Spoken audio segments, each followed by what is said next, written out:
Okay, so depression. I don't even know how to talk about it. I'm trying to talk about it, and I'm not doing a very good job. It's a bitch. And I didn't know that I was depressed. I didn't know that I was bipolar. I thought all that, I thought a lot of my mania was from my drug use. I used a lot of cocaine for a long time, and that coupled with really, I was bipolar. I was manic. They used to call it manic depressive when I was younger, and now that I'm older, it's called bipolar. And basically, it's huge swings in your mood, and you're manic, and you're racing and raging and creative and productive, but in a manic way. And then as the mania starts to subside, you start to sink into this kind of this depression that's, I don't know. Well, in 2006, I'd already been in New Orleans, stayed there for a year and a half, didn't like living there, moved back to Los Angeles, had some catering skills at that point, went to work for people like Wolfgang Puck and, I don't know, all these big-time catering people in Los Angeles. And I've really learned my trade. I just kind of really mastered it. That's what I'm trying to say. I felt I mastered catering and events, and I went ahead and launched my own company, Beyond Catering, and did my own catering and events for a few years. And again, it was manic. It was yeah. So, and it didn't really work out the way I wanted it to, which nothing ever has worked out the way I wanted it to. And that's because I was always sabotaging myself, not even being aware of it, and not even noticing what I was doing. But every time I had an opportunity to really find some success in my life, I found a way to really sabotage myself. And there was nobody's fault ever but my own. No one to, I don't like the word blame. Never like the word blame. I'm just rambling and this isn't coming out. But in 2006, when I really just couldn't take another failure in my life. I had moved from California to New Mexico to New Orleans, back to Los Angeles. I was still alone. I've never had a boyfriend. I don't know. I always blamed it on my fatness. But then when I started looking around, I saw a lot of fat people in love. People who loved them, and they were fat. So I've never really figured out why no one's ever thought that I was worthy of loving. My parents didn't love me, and so I guess because I didn't love myself, I'm just starting to figure that out. I guess it's really kind of foolish for me to expect anyone to have loved me.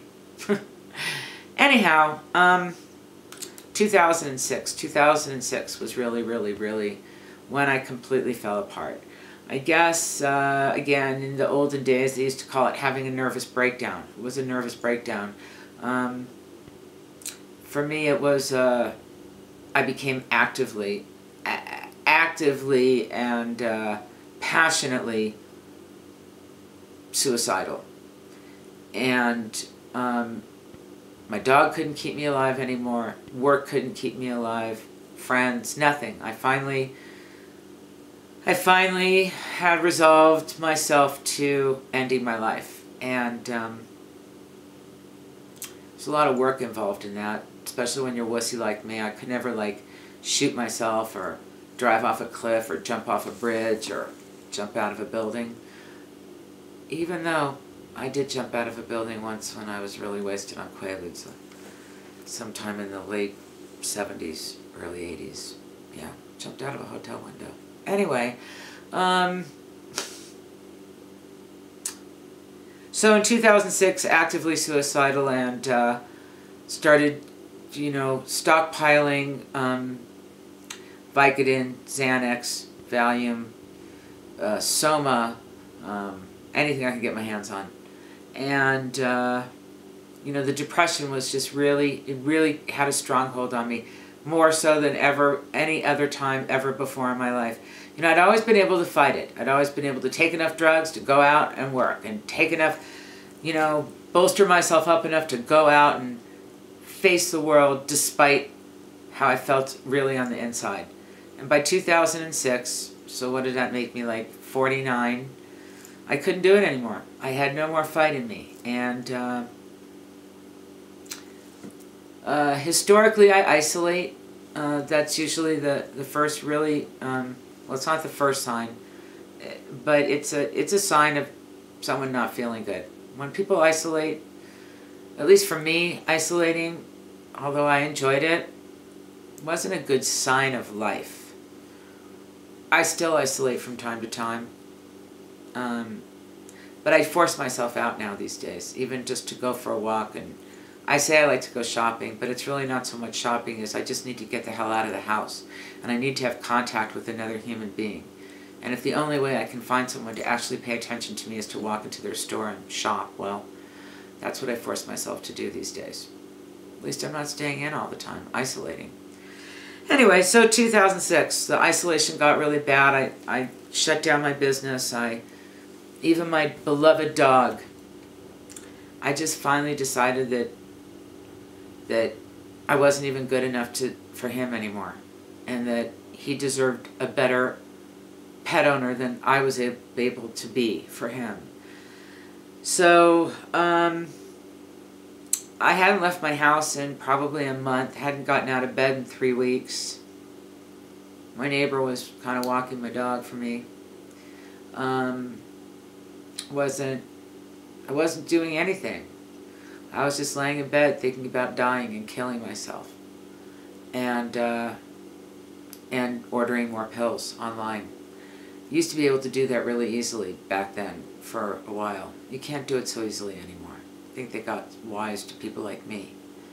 But, so I laid in bed for weeks on end, watched television, and then Valley of the Dolls came on.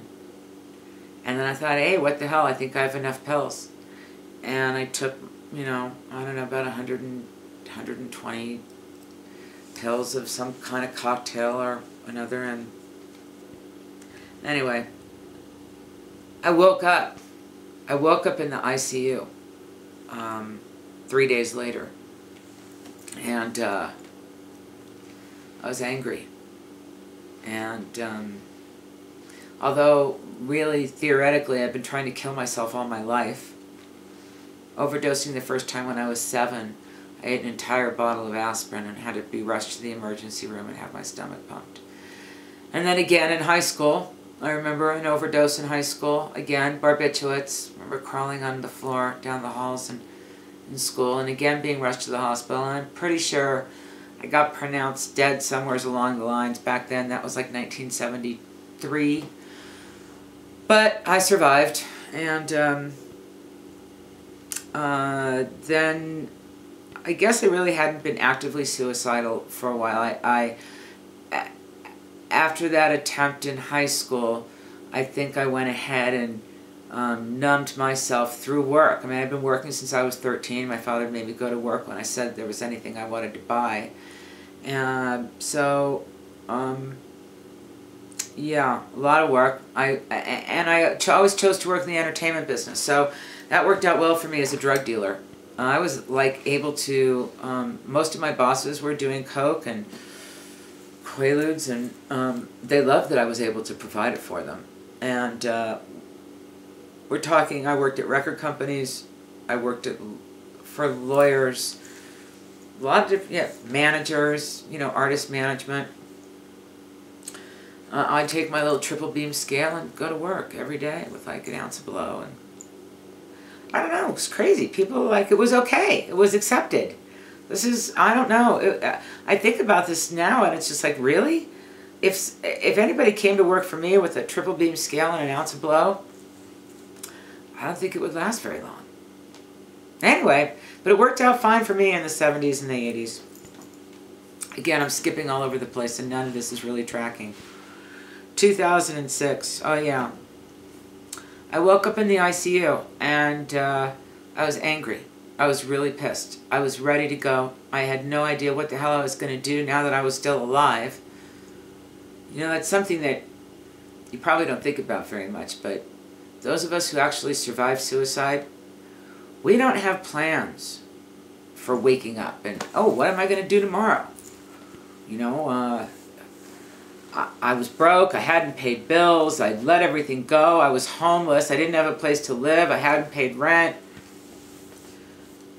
In all that isolation and depression, yeah, everything went. Everything. I remember when I was, after the suicide attempt, I had to come home. And, you know, I hadn't paid my rent in a couple months because I didn't have the money. And I hadn't paid for anything in a long time. And I was irresponsible about my financial responsibilities because I was morbidly depressed. And you just don't think about tomorrow. Or that everything, I don't know. It's hard to explain. But I was angry for a really long time at my neighbor. He's the one who found me. Angry for a long time. I didn't want to be here. And I still didn't, even after I woke up, I didn't want to be here. And a month later, I did it again. And I overdosed again. And I don't know. I just really had a penchant for suicide there for a while, and I wouldn't let it go. And I was homeless at that point. Let's see. Yeah, after the suicide, the first one attempt, I went home. I still had my apartment at the time, and I had all my possessions. But like I said, I was very behind in my rent. My landlady, who was oh so gracious, finally couldn't wait for me to come around anymore, and she had to let me go. And I put everything into a storage unit. And I remember sitting on the floor of my empty apartment with my dog and having no idea where we were going to go. This was the first time I was really going to be homeless.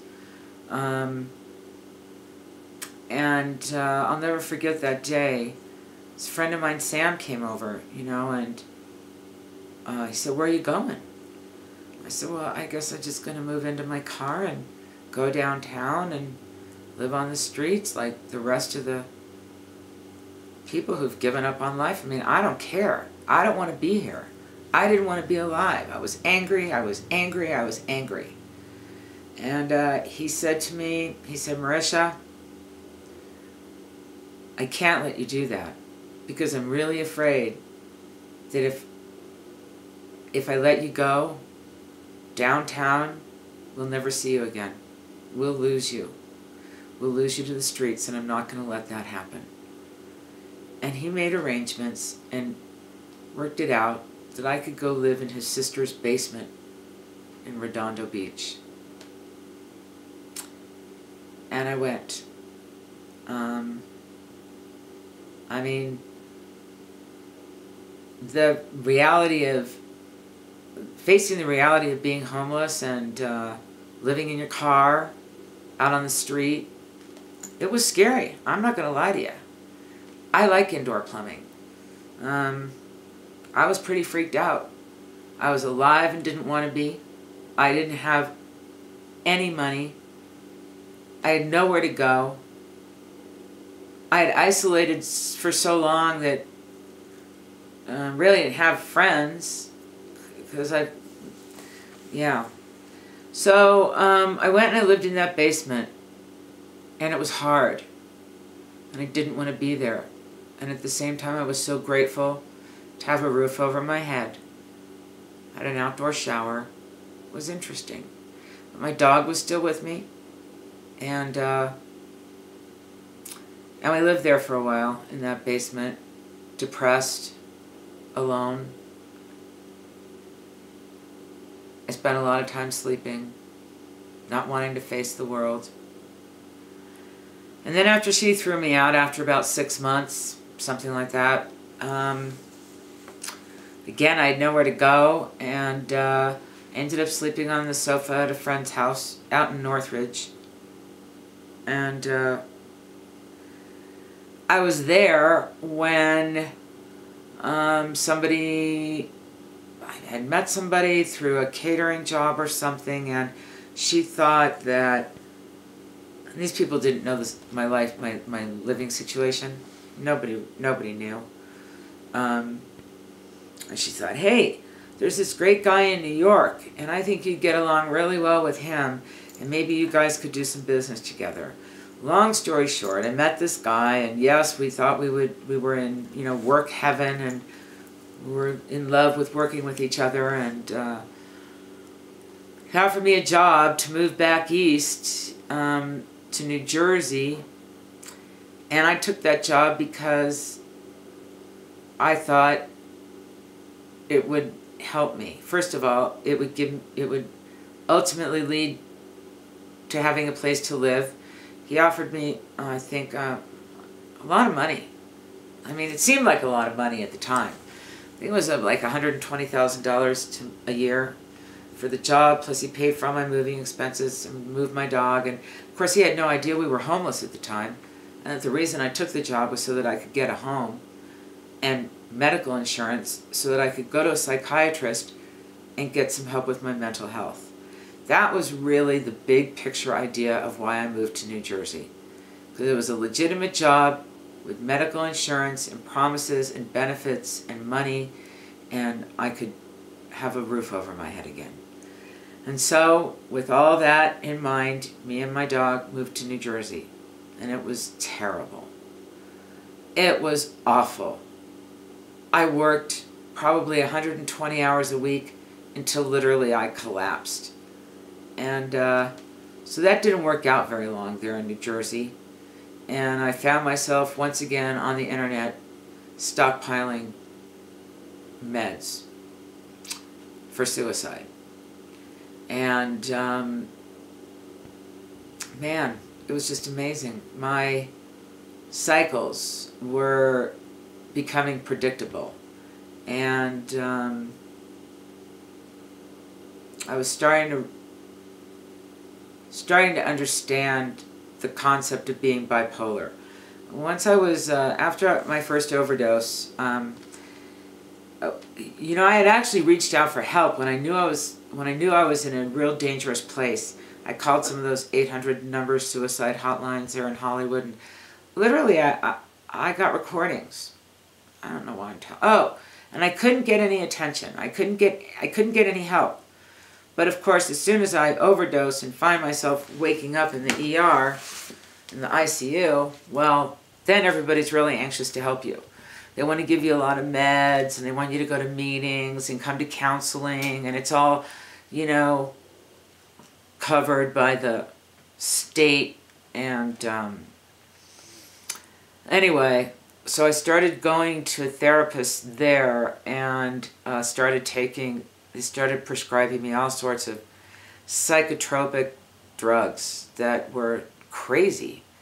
I mean, I think I got even more depressed on all those drugs, and found myself sipping on antifreeze every night, still trying to kill myself. And when I told that to my therapist, well, yeah, she said, Marisha, I can't let you go home if you're drinking antifreeze. And I had to be hospitalized again.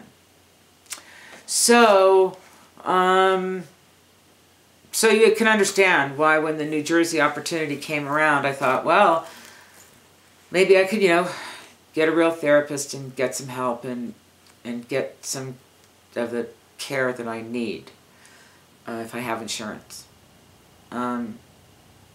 Anyway, like I said, Jersey didn't work out either.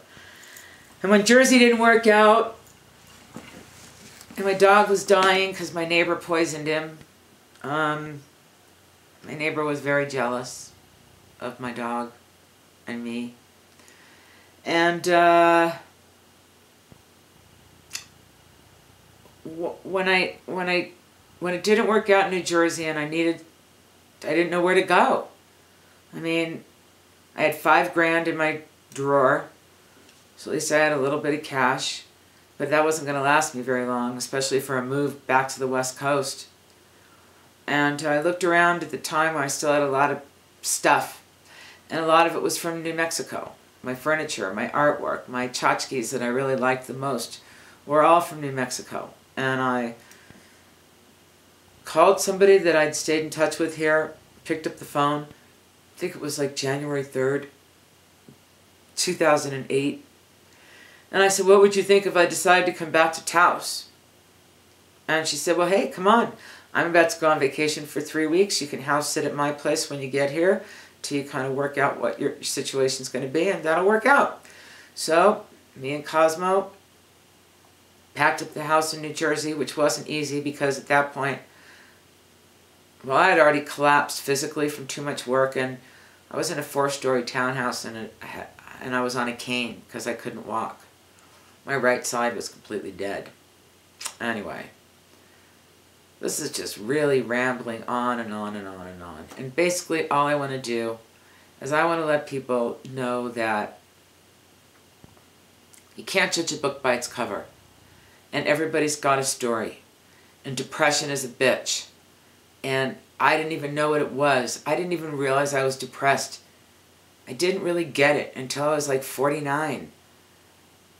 And then I was able to look back at the cycles of my life and really identify the mania and the depression and recognize the cycle of the mania and the depression and admit that I definitely have issues and I needed to really come to terms with who I am, what my life has been, and since I've survived so many suicide attempts, why am I here? I mean, I feel like a cockroach. You know, no matter how many times I try and die, you just can't kill me. So why am I here? Well, hopefully, so that you don't have to go through what I've been through. I kind of want to take the cloak off the veil of depression. I want people to talk about it. You know, I talk about it a lot. I don't take any meds anymore. All those meds they were giving me really, really messed me up. Made me more depressed and crazier than I already am. And it wasn't good for me.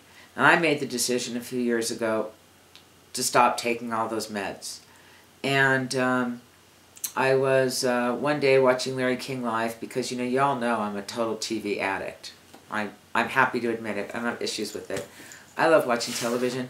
And one day I was watching television and Winona Judd came on the Larry King show and she started talking about how her life had changed and she was no longer depressed and she knew the answer to all of her problems and all of her life was better and, you know, birds were singing and she'd had her brain balanced. Brain state technology, she said. And I thought, what the hell is that? And I Googled it right away. And I was reading about it and it really made sense to the intelligent part of my mind. The therapy, what they do is through audio tones, they build new neural networks in your brain. And that's really what I needed to do. I needed to...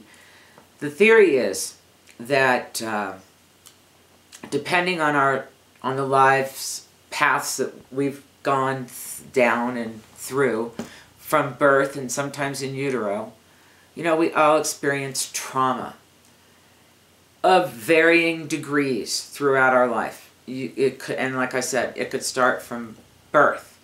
If your mother had a traumatic challenging pregnancy and a traumatic birth, you were born in trauma. And subsequently, through our lives, we are re-traumatized in so many ways. And what this guy said, I mean, it makes sense. With every trauma that we experience, our brain experiences an imbalance. And over the years, as we become more and more traumatized by more and more things in our life, our brain becomes completely unbalanced. You know, over the years I've read a lot about, you know, fat and weight loss and fat cells, and there was this word that came up, homeostasis. And I learned that word a few years ago, and basically that's a balance of, the perfect balance of everything that your body needs. You want to be in good homeostasis, in balance. And this guy said the same thing, he used the same word. And I went, wow, that's it. Of course my brain's totally out of balance. I got beat as a kid for as long as I can remember by both my parents. Yeah, I was traumatized. We are all traumatized in varying degrees. Let me tell you, I went and I had my brain balanced. And it was a last hope for me. I was, again, desperate to feel better. At this point I wasn't doing all those drugs anymore. I basically just smoke pot now. It's my medication of choice. I don't do drugs per se anymore. No more coke. I have pills in my house, but they're just there to make me feel better knowing that they're here. And I don't take advantage of them anymore. And for the first time in my life, over the last 2 years, I haven't one day thought about killing myself. And I gotta tell you, it's the first time ever. I'm 54 now. I'll be 55 in 3 months. And I spent 52 years wanting to die. Every day. Every day. Whether it was because I ignored my diabetes, ignored my severe hypertension, ignored my obesity, I was hoping those things would naturally take my life. Then I tried chemically to take my life.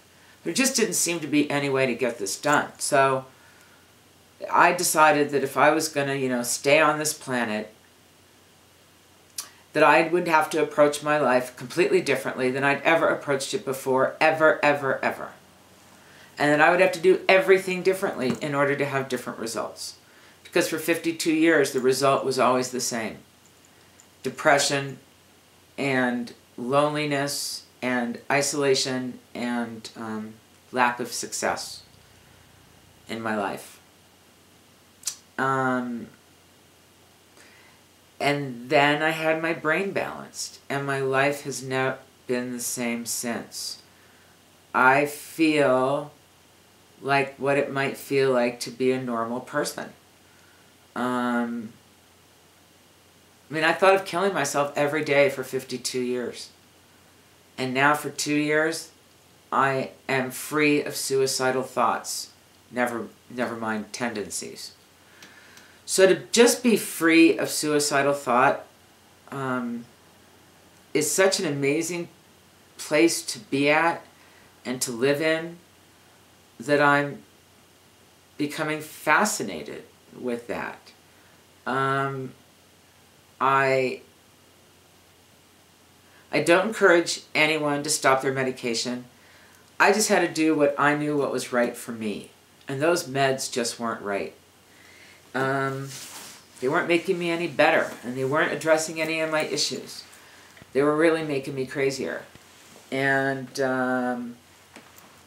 like I said, I just tell my story now, and I say what works for me. But if you know in your heart of hearts that all those meds you're taking still aren't making you feel better, and you're still depressed, I say don't take Abilify. Don't take Cymbalta. Don't add another medication to your cocktail because the doctors say that that's what's going to make you feel better. You are the only one who knows you. And at the end of the day, nothing's going to make you feel better other than really taking a look at the reality of your life, being honest with yourself about it, and moving forward in a way that pleases you. And for me, that's not taking a bunch of psychotropic drugs. And it was having my brain balanced. It was 5 days that changed my life. And it's probably not for everybody. I know a few other people who, after my experience, they went ahead and they did it because they just said, just looking at me, that I looked like an entirely different person. That I had life and light in my eyes that they hadn't seen in ever, ever. So, brain balancing, brain state technologies, that's what worked for me. I haven't even had a tweak in a while. I'm actually doing okay. It helped me with my OCD. I used to count syllables all the time in my head. If you talked, I was counting. If I talked, I was counting. If I was reading, I was counting. If I was listening, I don't count syllables anymore. It is like, the freedom is amazing. And the freedom of not being on medication is wonderful. And the freedom of feeling balance. And I'm not saying that I don't lose it still every now and again, because I do. Patience is a virtue that I have yet to master. And I sometimes rage still, but privately. I don't do it in public anymore, and I don't beat up other people anymore just because I don't feel good. Because I don't not feel good, hardly. I usually feel pretty good. Still spend a lot of time alone, but that's because I can't find anybody I really like to hang out with. And I'd rather be by myself. Okay, the camera's flashing something red, and I'm not sure why, but I don't even know if I'm still recording. I guess I better stop for a while.